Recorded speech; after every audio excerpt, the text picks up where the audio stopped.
The wind howled a mournful song across the plains, mimicking the cries of a newborn left alone. Nestled near the outskirts of Dust Gulch, a tiny bundle lay swaddled in rough-spun cloth. The babe was mute, unable to voice his distress, his tears the only testament to his abandonment. Dust Gulch, a town hardened by the frontier, offered no solace, its inhabitants too preoccupied with survival to notice the silent tragedy unfolding at their doorstep. As the sun dipped below the horizon, painting the sky in hues of orange and purple, a different kind of family stirred. A pack of coyotes, their eyes gleaming in the twilight, cautiously approached the abandoned child.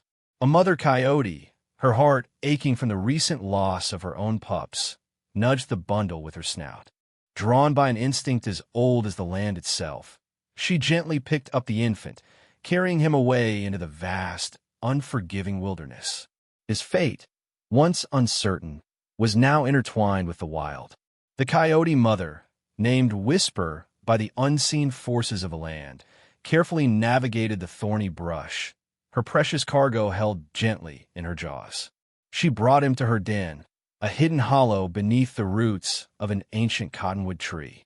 The other coyotes, initially wary, soon accepted the strange, hairless pup into their fold. Life in the den was a constant lesson in survival.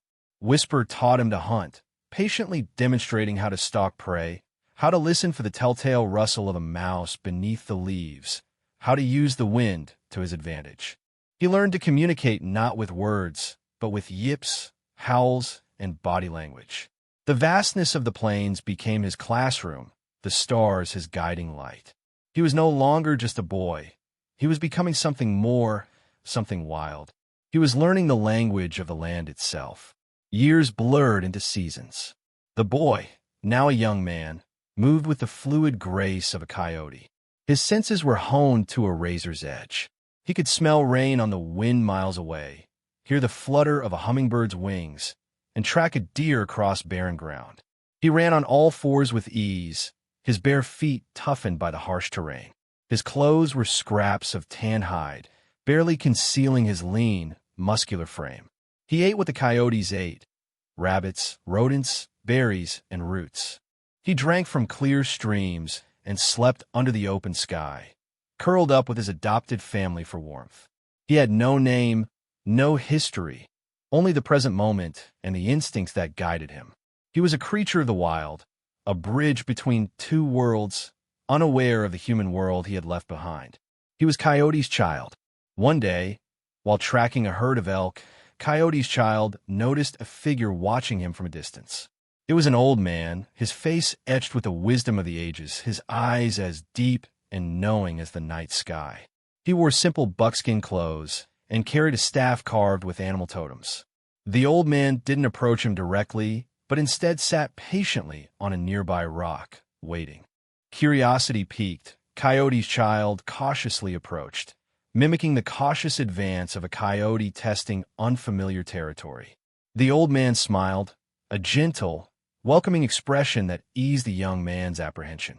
"You are a child of the wild," the old man said, his voice raspy but kind. "But you are also more than that." He knew that this boy had a destiny, a path that intertwined the human and spirit worlds. His training was about to begin. The shaman, whose name was Walks with Stars, spent days teaching Coyote's child about the spirit world. He shared ancient stories of the land, of the Great Spirit and the animal spirits who watched over them. He explained the interconnectedness of all living things, how the mountains, rivers, and trees were all part of a sacred web. Walks with Stars showed him how to listen to the whispers of the wind, how to interpret the signs left by animals, and how to enter a trance-like state to communicate with the spirits. He taught him respect for the land and the importance of living in harmony with nature. He also gave him a new name, Shadow Walker, for his ability to move unseen and unheard through the wilderness, a guardian of the balance. Shadow Walker's unique upbringing, combined with Walks with Stars' teachings, made him an unparalleled tracker. He could follow the faintest trail, discern the age and species of an animal from a single footprint, and predict its movements with uncanny accuracy. He understood the subtle language of the land, the rustle of leaves that spoke of approaching danger, the scent of fear that lingered in the air. His skills surpassed those of even the most seasoned frontiersman. He could disappear into the landscape, becoming one with the shadows, an unseen observer. He could mimic animal calls perfectly, luring prey or communicating with his coyote family. He was a ghost in the wilderness, a legend whispered around campfires, a force to be reckoned with. Even the animals seemed to recognize his unique connection to the land, often allowing him to approach without fear. Back in Dust Gulch, a shadow of fear had fallen over the town. People were vanishing without a trace.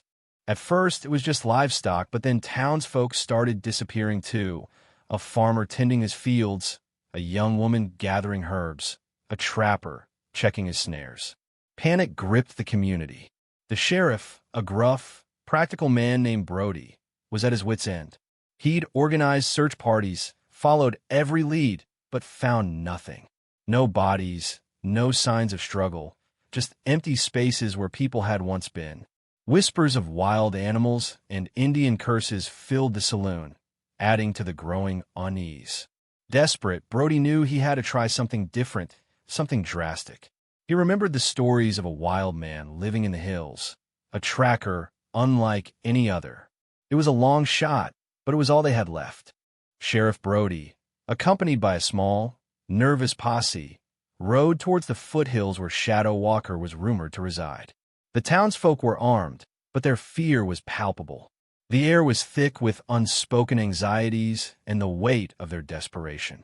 They reached the edge of the wilderness, a stark line separating the familiar world of Dust Gulch from the untamed territory beyond. Brody dismounted and, with a deep breath, let out a long, mournful howl, a sound he'd heard described by those who claimed to have encountered the wild man. They waited, the silence broken only by the rustling of leaves and the nervous shuffling of horses. After what felt like an eternity, a figure emerged from the shadows, lean and muscular, his eyes piercing and intense. It was Shadow Walker. The town had come to the boy it abandoned. Brody stepped forward, his voice hesitant. "Shadow Walker," he began, "we need your help. People are disappearing from Dust Gulch. We've tried everything, but we can't find them." He swallowed hard, the words tasting like ash in his mouth. "We've heard of your abilities. We're hoping you can track them." Shadow Walker remained silent, his eyes scanning the posse, taking in their fear, their desperation, their ignorance. He recognized some of their faces, older now, but still carrying the same hard lines he remembered from his infancy. He felt a flicker of something, not forgiveness, but a cold curiosity. He tilted his head, a gesture he'd learned from the Coyotes, and let out a short, sharp bark, a question. He would help, but not for them. He would help to understand. He would help to uncover the truth. Shadow Walker didn't speak, but he gestured for Brody to lead the way to the last known location of a missing person. He moved with a fluid, silent grace, his senses alert. He examined the ground, sniffing the air, his eyes darting from one detail to another. The townsfolk watched in awe and unease, unsure of what to make of this wild man. He quickly found a faint trail, almost invisible to the untrained eye. It led away from the town, towards a dense forest that the townsfolk avoided, a place rumored to be haunted. As they followed the trail, Shadow Walker began to feel a growing sense of unease, a dark energy that permeated the air. He knew, instinctively, that they were heading towards something ancient and malevolent, something connected to the very soul of the land. The truth was buried deep and would not be easy to unearth. Deeper into the forest they ventured, the air growing colder, the silence more oppressive. Shadow Walker stopped abruptly, his eyes fixed on a patch of disturbed earth.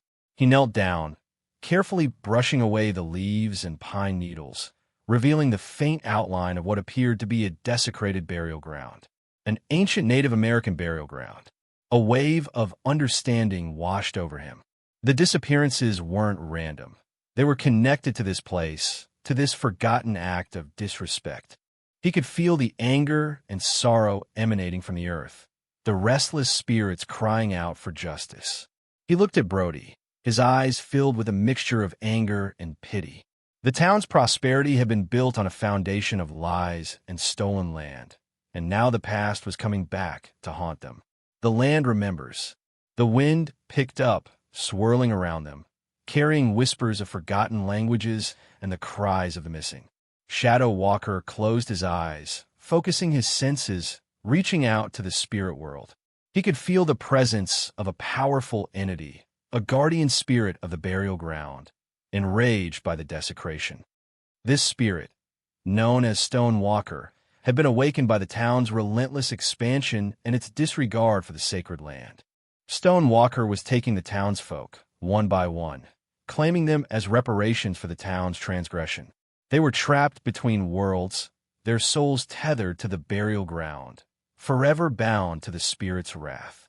Shadow Walker knew that he had to find a way to appease Stone Walker, to convince the spirit to release its captives and to restore balance to the land.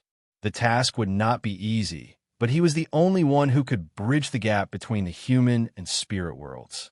Shadow Walker began a ritual, drawing upon the knowledge Walks with Stars had imparted. He built a small fire, the smoke carrying his intentions to the spirit world. He chanted in the ancient language, his voice a low, guttural hum that resonated with the earth. He offered gifts of tobacco and sage, symbols of respect and reconciliation. He mimicked the calls of the coyote, the eagle, and the bear, animals sacred to Stone Walker, appealing to the spirit's connection to the natural world. He spoke not with words, but with images and emotions, projecting his understanding of Stone Walker's pain and his desire to find a peaceful resolution. He showed the spirit the beauty of the land, the interconnectedness of all living things, and the importance of forgiveness. He hoped Stone Walker would listen. He hoped Stone Walker would understand. The fate of Dust Gulch hung in the balance. As the ritual progressed, Stone Walker's presence grew stronger, the air crackling with energy. Shadow Walker felt the spirit's memories flood his mind. Images of a thriving Native American village, their harmonious existence shattered by the arrival of the white settlers. He saw the broken treaties, the stolen land, the desecration of sacred sites, the slaughter of innocent people. He understood Stone Walker's sorrow, the deep-seated pain that had festered for generations, transforming a benevolent guardian into a vengeful force. The spirit wasn't driven by malice, but by a desperate need for justice, a desire to right the wrongs of the past and to protect what remained of its heritage. Shadow Walker now knew that appeasing Stone Walker wouldn't be enough. He had to convince the town to acknowledge their guilt and to make amends for their ancestors' sins. The land demanded justice. Shadow Walker returned to Dust Gulch, his face grim. He gathered the town elders in the saloon, the same place where he had been so callously dismissed as an infant. Brody stood beside him, unsure of what was about to unfold. Shadow Walker, though mute, used gestures and drawings in the dirt to convey what he had learned. He revealed the existence of the desecrated burial ground, the story of Stone Walker, and the town's shameful past. He showed them visions of the thriving Native American village, the broken treaties, the stolen land, and the resulting cycle of violence. He made it clear that the disappearances would continue until the town acknowledged its wrongdoing and offered reparations to the descendants of the tribe. The saloon was silent, save for the crackling of the fire and the heavy breathing of the town elders, their faces etched with disbelief and denial. The truth was a bitter pill to swallow. The silence shattered as one of the elders, a grizzled old man named Silas, slammed his fist on the table. "Lies," he roared. "Indian mumbo, jumbo. We built this town with our own sweat and blood. We owe them nothing." Others echoed his sentiments, their fear morphing into anger and defiance. They grabbed their rifles, their eyes hardening with hostility. Brody, caught between his loyalty to the town and his growing respect for Shadow Walker, drew his gun but hesitated. The saloon was now a powder keg, ready to explode. The townsfolk, blinded by their prejudice and their fear of losing their hard-earned prosperity, refused to acknowledge the truth. They saw Shadow Walker not as a savior, but as a threat, an outsider who dared to challenge their way of life. A tense standoff ensued, the fate of Dust Gulch hanging in the balance. The air was thick with hatred and distrust. Shadow Walker closed his eyes, took a deep breath, and became one with the wild. The wind howled through the saloon, extinguishing the lanterns and plunging the room into darkness. The earth trembled beneath their feet. A pack of coyotes, drawn by his call, surrounded the building, their eyes glowing menacingly in the darkness. A swarm of bats descended from the rafters, swirling around the terrified townsfolk. He manipulated the environment with ease, using his connection to the spirit world to amplify his power. The floorboards creaked and groaned, the walls seemed to breathe, and the shadows danced with malevolent energy. He was no longer just a man. He was a force of nature, a manifestation of the land's fury. He was showing them the power they had forgotten, the consequences of their disrespect. He was the wild come to claim its due. The display of Shadow Walker's power, coupled with the palpable presence of Stone Walker's wrath, finally broke the townspeople's resistance. Silas, his face pale with fear, dropped his rifle. One by one, the other elders followed suit, their defiance crumbling into remorse and desperation. They agreed to acknowledge their ancestors' wrongdoing and to offer reparations to the descendants of the tribe. They promised to return the stolen land, to protect the sacred sites, and to honor the memory of those who had been wronged. They would rebuild the desecrated burial ground, and they would seek forgiveness from Stone Walker. The reign of terror was over. The healing could begin. A collective sigh of relief swept through the saloon as the darkness began to recede. The coyotes retreated into the night. The bats flew back to the rafters, and the wind calmed to a gentle breeze. With the town's promise of atonement, Stone Walker's anger subsided. The missing townsfolk were released from their spectral prison, returning to Dust Gulch, shaken but alive. They spoke of a shadowy figure, a protector of the land, who had guided them back. The disappearances ceased, and a sense of peace settled over Dust Gulch. The townsfolk began the arduous task of rebuilding the burial ground and reaching out to the descendants of the tribe, offering apologies and restitution. The scars of the past would remain, but a new chapter was beginning, one based on respect, understanding, and reconciliation.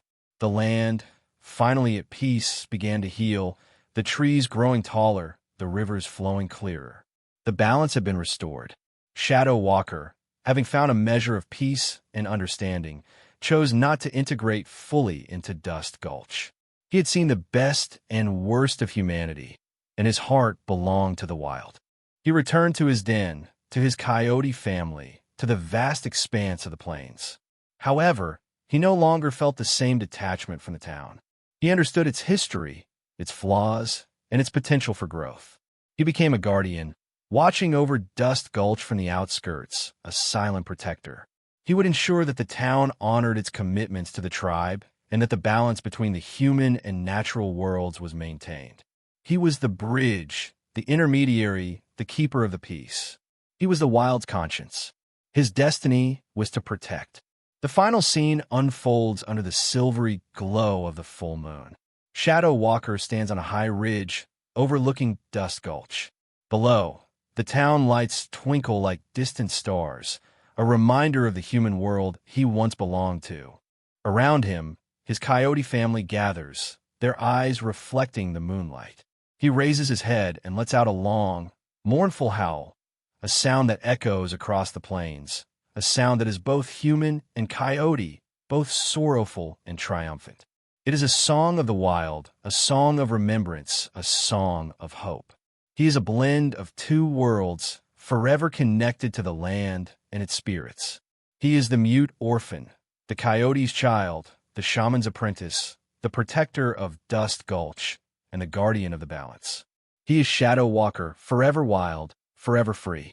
The land has its guardian.